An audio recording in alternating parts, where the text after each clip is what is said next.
From bad guy to good guy, then back to bad guy, Gru has been through a lot. Adopting 3 girls and stealing the moon was his first adventure, becoming a spy to save the world was his second, and now Illumination's biggest franchise is back with the 3rd installment to the Despicable Me film series. So to celebrate the release of the 3rd film, we are counting down 107 facts on Despicable Me. Let's get despicable!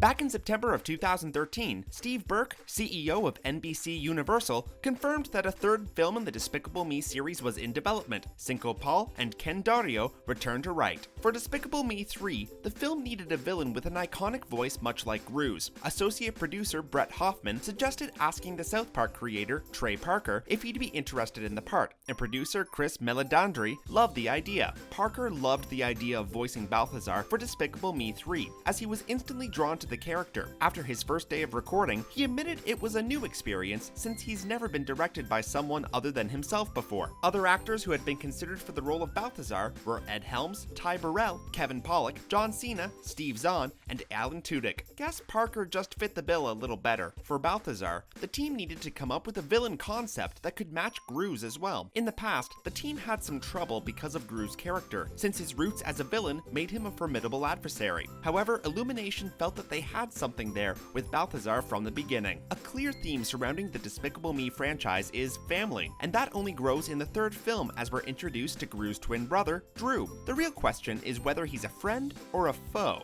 You'll have to watch to find out. The trailer, which was tweeted out on the official Twitter for Despicable Me, showed Gru's brother convincing him to return to villainy. No! Don't do it, Gru! Actually, do it, because it's pretty entertaining. 3 different trailers were released for the film. One back in December 2016, one in March 2017, and the last in April 2017. All of them are awesome. Looks like someone was an Eminem fan in the music department. The 1st and 2nd trailers feature the 1999 song What's the Difference by Dr. Dre, featuring Exhibit and Eminem, and the 3rd trailer released features Slim Shady's track So Bad from his 2010 album Recovery. The film was released on June 30th, 2017. This was the first movie in the franchise that was not released in the month of July. Most of the original voice cast returned, as well as Jenny Slate being added to the team as Valerie Da Vinci. You know Slate as Tammy in Bob's Burgers, Ponyhead in Star vs. the Forces of Evil, Huntress Wizard in Adventure Time, Harley Quinn in the Lego Batman movie, and of course in live action as Jean-Ralphio's sister, Mona Lisa, in Parks and Recreation. In June 2017, Pharrell released the song There's Something Special for the Despicable Me 3 soundtrack. He has now contributed to every soundtrack in the Despicable Me franchise. Despicable Me was first developed by Sergio Pablos back in 2009. Pablos had a long history in animation all the way back in the 90s when he helped create standout films like Tarzan and a Goofy movie. The concept for the film was always centered around villainy. The working title for Pablo's concept was Evil Me, instead of the title we know and love today. In this version, Gru was made out to be a true villain. His bunny slippers were made from real bunnies, his toothpaste was made from ground-up teeth, and he ate breakfast made from endangered condor eggs. You know, evil stuff. Pablos pitched his concept to Illumination Studios, which was headed by producer Chris Meledandri. Right there and then, Meledandri knew that Cinco Paul and Ken Dario would be perfect screenwriters. So the production for Despicable Me was about to become a global one. While Illumination is based in Santa Monica, Illumination Mac Guff is based in Paris, whereas Pablo's studio, SPA Studios, is based in Spain. Even before Pablos pitched the idea to Illumination, Meledandri wanted to do a story from a villain's perspective. Producer John Cohen praised Pablo's concept pitch, saying it was perfect for the studio. Illumination was determined to make this series a trademark hit that would stick well with the company. This is why Meledandri made sure they would not include two-dimensional archetypes or characters. Going into this project was a bit of a challenge for the crew and studio. Creating a story that centered around a villain was unusual and proved to have challenges, but the story wouldn't have been possible if Gru didn't start out that way. 2 of the gags from the opening scene were first featured in the pitch. These moments are when Gru freezes the people in the coffee shop and when he pops the kid's balloon. For inspiration, the team looked at one of designer Eric Goullion's first drawings, which was of Gru's car. It was one of the few things that had the least amount of changes from its original design. According to the original concept pitch, Gru wasn't spelled G-R-U, it was G-R-O-O. It's a simple change, but there's something about that change of a U that we really like. Gru was also depicted as a classic villain from 1970s spy movies. In the film's Bible, there was even an image that showed 2 tied-up agents that bear a striking resemblance to the classic peril scene from James Bond's Live and Let Die. Now, a supervillain needs to look the part, Gru's original design was much more fitting of the title than the film's classic turtleneck sweater and jacket. He wore a slick black gown, you know, like supervillains do,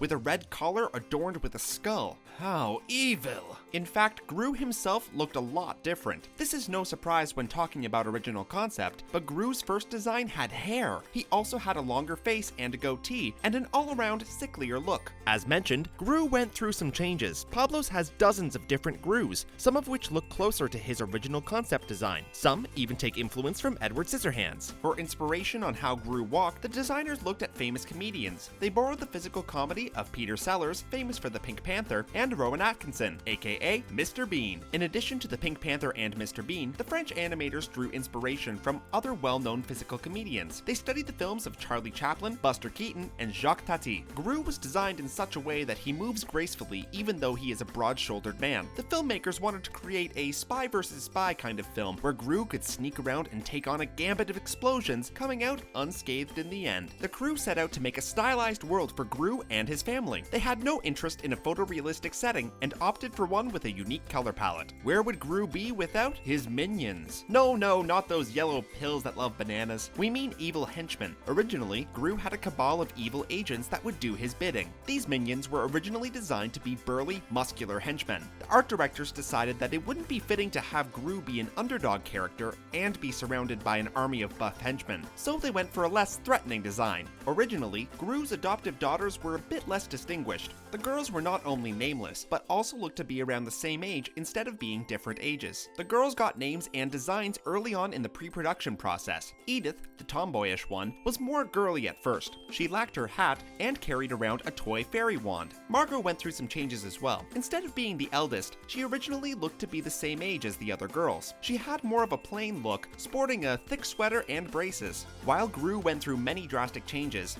Vector was a nerdy villain even in the beginning. His early concepts looked like variations of the standard nerd character. In the original pitch, Kyle, Gru's mutant lapdog, was given a far more fitting name, Kragul. He was the result of a genetic experiment and attacked anyone other than Gru. Kyle was not always the pint-sized monster we know. In another scrapped idea for a scene, the girls take a giant Kyle to show and tell, and the rest of the class are surprised at his huge size. So what exactly is Kyle supposed to be? Well, according to the production notes, he is a mix between a pit bull and a piranha. There were plans that Kyle would be a henchman instead of a pet. Some early designs showed that Kyle was going to be a mutant-looking grunt in power armor. In fact, it looked like Kyle was going to be Gru's right-hand man at one point. Early storyboards showed that Kyle was helping Gru fight Vector in the airship chase scene. What's the secret success behind the Despicable Me characters? Melisandre explained that at their core, the family in the film reminds us of ourselves. While their dynamic is unusual, the way the girls and Gru come together is relatable. The humor in the films is in large part thanks to the talented writers. They've stated that they make the jokes for themselves as parents, and they understand the balance that engages both kids and adults. Despicable Me franchise director Pierre Coffin has a motto when it comes to developing animated films. In the first 5 seconds, you have to forget you are watching an animated film and understand what each character is feeling. So, they made sure to implement that. The entire filmmaking process at Illumination is about perspective. From script to storyboard to cutting, every 10 to 12 weeks the team steps back to look at the whole film and ask, will the audience still like this? It's a good way to have a fresh eye. When the project was first picked up, locations were drawn out. One of the earlier versions of Gru's house was a dark and ominous tower that overlooked a normal suburban neighborhood. It was much like the one in the film, except much bigger. There were also a few rooms that were drawn up but never used. One of these was the brain room, which featured,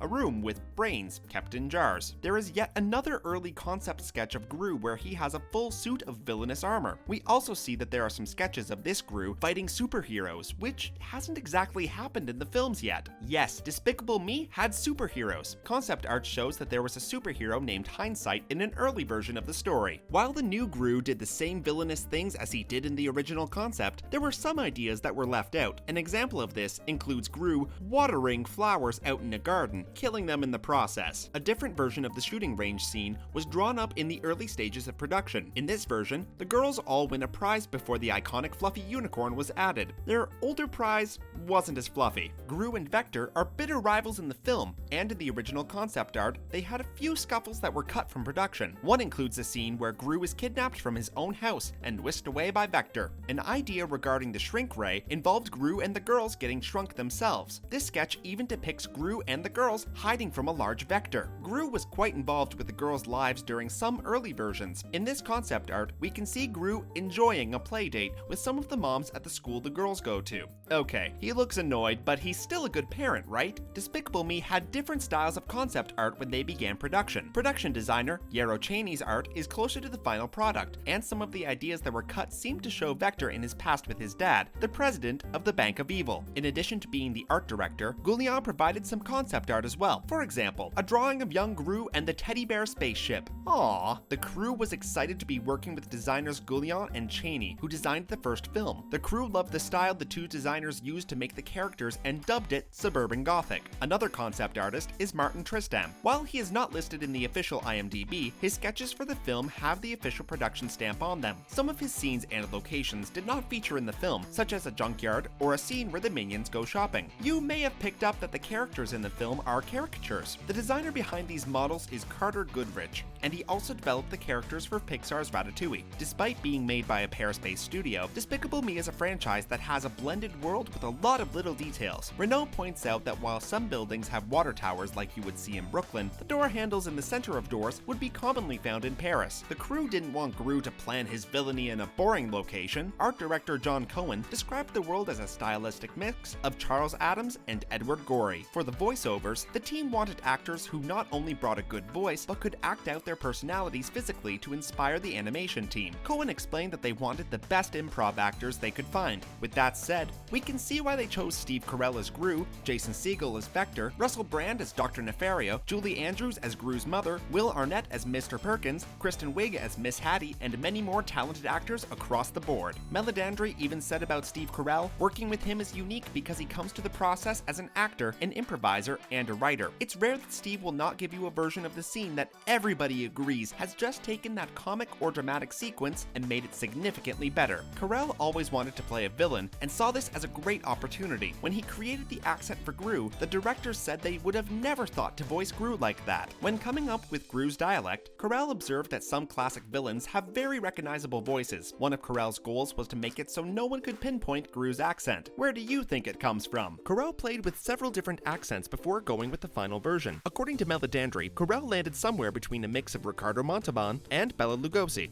Carell felt like Gru was a chance to break the mold, so to speak. He saw this as a chance to be more like himself, because he personally feels that he's probably meaner than most people think. Another aspect that drew Carell to the role was that despite Gru's villainous ways, he has a lot of humanity. The process of seeing that over time was what sold Carell on it from a storytelling perspective. In Carell's opinion, Julie Andrews is perhaps the most inappropriate person to play Gru's mom. However, he attributes that as a good thing because of how well it works in the film. While the old Dr. Nefario is voiced by a young man like Russell Brand, he is a lot older than anyone realized. According to the production notes, Dr. Nefario is 150 years old. The soundtrack was co-composed by Pharrell Williams. Before becoming the legendary recording artist behind Happy, Williams composed film and TV scores. He worked with Hatro Pereira on this one. Before teaming up to write the song Blurred Lines, Pharrell and Robin Thicke both worked together on My Life, which featured on the Despicable Me soundtrack. Despicable Me opened up strong on July 9th, 2010, making $56.4 million that weekend. It became the third highest grossing animated film behind Toy Story 3 and Shrek Forever After that summer. In total, Despicable Me grossed $540 million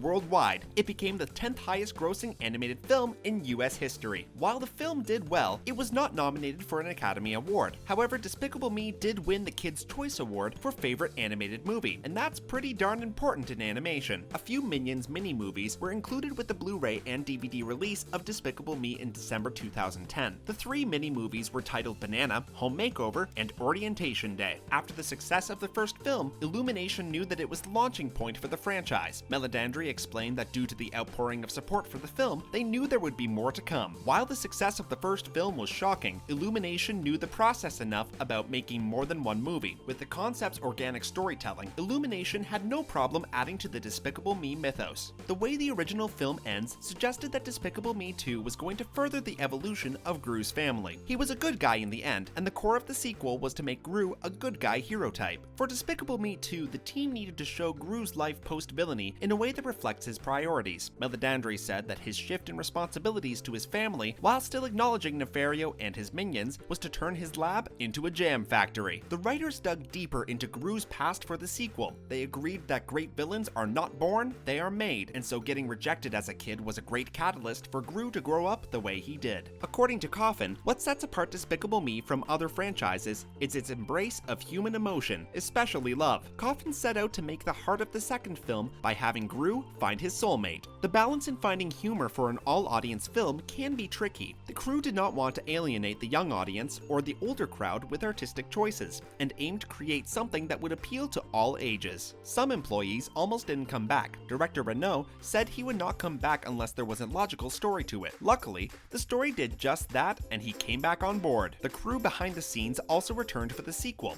as well as the voice talent. They had one goal in mind, other than creating a great movie, and that was to capture what made the first movie so good. Coming together for the film sequel helped the crew in more ways than one. Janet Healy, the production director, said that this film was about a reunion, and since they had worked together before, the production would be that much smoother. For Despicable Me 2, the team was able to up their game. Everything was upgraded, from the pipeline where they share their work to the rendering software. During the production of Despicable Me 2, the team saw the power of the pill-shaped henchmen known as the Minions. They realized they stole the show during development and started adding them into the film more, which would eventually cause them to have their own spin-off down the line. The team's inspiration behind El Macho in the sequel was the wrestling character El Santos. For the film, they decided what if this guy wasn't in his prime anymore, and decided to design a wrestler like El Santos who is in his later years. It isn't often an actor plays a minor part in one film to then play a major, different character in the sequel, but that is what happened with Kristen Wiig. The crew loved her performance as the orphan director Miss Hattie so much that they asked her to return and play the female lead for the sequel,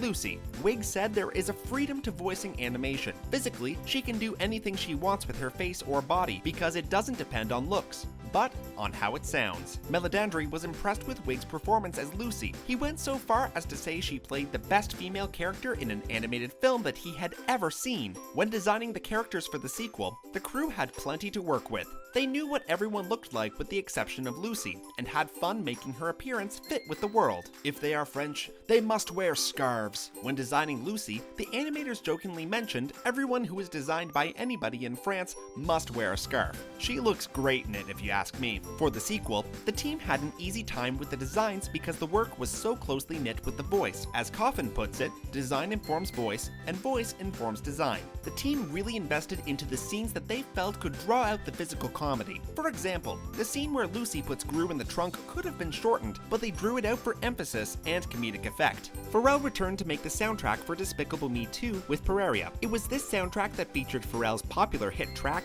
Happy. There's no way you could be sad listening to it. Angry maybe, but not sad. Despicable Me 2 would do better at the Oscars than the original, as it was nominated for 2 Academy Awards. Specifically, it was nominated for Best Animated Feature and Best Original Song with Happy. The DVD and Blu-ray for Despicable Me 2 was released in November 2013. Just like with the first film, the sequel Blu-ray included 3 mini-movies titled Training Wheels, Panic in the Mailroom, and Puppy. Have you seen them? Have you ever wanted to know what exactly the Minions were saying? For the release of the first film, Best Buy released a free app that let people translate the Minion speech during the end credits for the first film. For the home release, the app was updated to translate the whole movie. A free app was also made for Despicable Me 2. This time, it is a game rather than a Minion translator. It's called Minion Rush, and it was developed by Gameloft and was available on all major mobile platforms. Minion Rush sold pretty well, getting 100 million downloads in the first 3 months. It even won the BAFTA's British Children Award for Kids' Choice in a Game.